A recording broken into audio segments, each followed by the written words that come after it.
Rise and shine, endnu en skøn dag. Og der er noget, jeg elsker, så er det ungerne, der kommer ind og giver dejlig kram. Så skal der lidt morgenmad indenbords, det er en shake.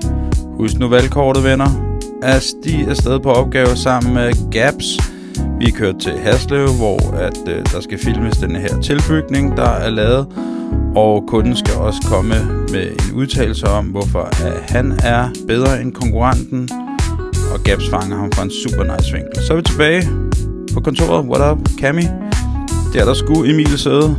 Der er der sgu Alexander sidde. Men det er simpelthen fordi, at Emil er i Forborg og filme for en tømmer. Og Alexander, han har været i Zoologisk Have og filme. Der må man ikke filme derinde, så det er udefra. Der er der sgu Don sidde. Han er syg. Så er det godt, at jeg kan holde skansen og lave endnu et salg. Ja tak, ligesom vi kan lide det, Cami. Bang! Værsgo. Så er det frokosttid, og ved I hvad? Så er det blevet tid til at ramme computeren igen. God dag!